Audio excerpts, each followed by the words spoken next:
Salut les amis, j'espère que vous allez bien. Je vous parle depuis le bois du Jura, tout près du chalet des enfants que vous pouvez voir derrière moi. Et c'est là que normalement une éolienne sera mise tout près du chalet des enfants. Et j'ai pensé à beaucoup de choses depuis que je suis allée à la conférence de Moudon. Et je pense particulièrement aux effets des ondes émises par les éoliennes, sachant que là, le chalet des enfants fait un restaurant. Donc, je m'inquiète pour leurs animaux parce qu'ils ont des poules, ils ont sauf erreur, des chevaux, des ânes, des fois des vaches qui sont dans le champ juste à côté.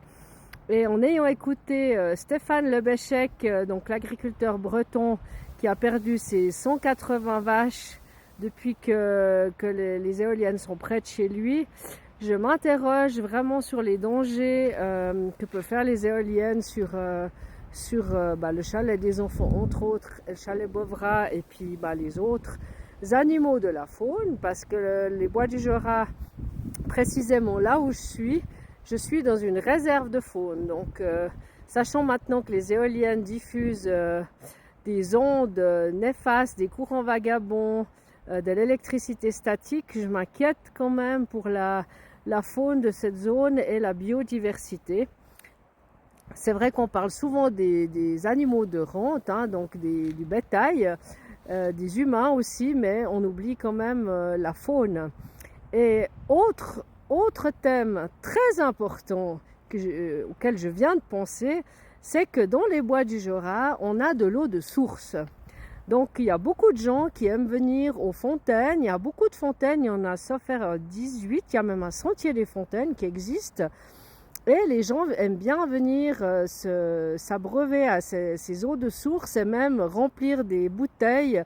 Par exemple, sur la route des paysans vers le chalet Tagobet, il y a beaucoup de gens qui font la queue le week-end pour remplir leur réserve d'eau parce que l'eau est excellente étant donné que c'est de l'eau de source. Mais maintenant, sachant que les éoliennes peuvent transmettre, je ne sais pas quel terme utiliser, mais suite à l'installation d'éoliennes, il peut y avoir de l'aluminium et du chrome dans l'eau de boisson, l'eau de fontaine. Je m'inquiète beaucoup par rapport à cette eau de source. Qu'adviendra-t-il de nos sources souterraines? Ça, c'est une grande question. Donc voilà, j'avais juste envie de vous interpeller par rapport à ça, parce que si les éoliennes péjorent les animaux, je pense que la faune sera aussi atteinte. Et vu qu'il y a des vaches qui font des fausses couches, qui ont des problèmes avec leur lait, il y a des veaux qui ne retrouvent pas leur mère, le lait des vaches devient impropre à la consommation, l'eau aussi devient impropre à la consommation, la viande devient aussi impropre à la consommation. Je m'interpelle quand même par rapport à la faune, sachant que dans la faune, il y a des sangliers, des chevreuils, etc., des renards, des lapins, des renards et tout ça. Et qu'il y a quand même la chasse dans cette réserve de faune. Donc, si les chasseurs chassent un animal qui ensuite est mangé, déjà, il sera impropre à la consommation. L'eau des ruisseaux deviendra impropre à la consommation, donc les animaux tomberont malades. Si les chevreuils font des fausses couches ou meurent ou ont des petits qui sont mal formés, je pense que ça va interpeller quand même. Mais en faisant cette vidéo, j'espère alerter avant que les dégâts se produisent. Et en même temps, cette vidéo, enregistrez-la et gardez-la, parce que si les éoliennes dans les bois du Jura sont mises, et que par la suite les gens constatent ces effets secondaires suite à la mise en place des 8 éoliennes du parc du Jura, cette vidéo pourra prouver que ce que je disais est vrai et que ça peut peut-être être utile pour des démarches en justice si les gens qui ont des animaux, comme là, le chalet des enfants, s'ils veulent aller en justice parce que leurs animaux ont des effets secondaires ou qui découvrent que l'eau de boisson a de l'aluminium, l'eau de boisson qui servent à table, je précise quand même, cette vidéo peut peut-être servir pour la suite.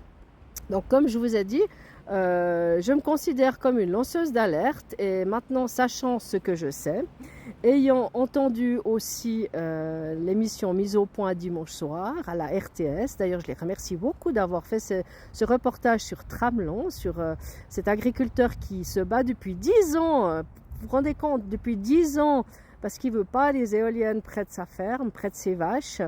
Donc je les remercie d'avoir parlé de ça.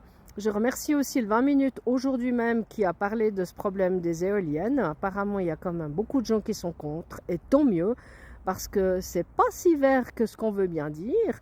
Et puis l'autre chose que je constate un petit peu pour tout, c'est comme pour les vélos électriques et tout le reste, les gens qui nous vendent ces produits-là, c'est en général pour nous vanter une fois que le produit est fini. Alors le vélo par exemple, électrique, une fois qu'il est sur la route, ben, c'est clair qu'il pollue peu. L'éolienne, une fois qu'elle est en place, peut-être qu'elle pollue peu, elle fait de l'énergie effectivement pas très polluante. Mais par contre, ils ne nous parlent jamais de d'où ça vient, comment c'est fabriqué, quel trajet ce matériel a fait pour venir jusqu'en Suisse.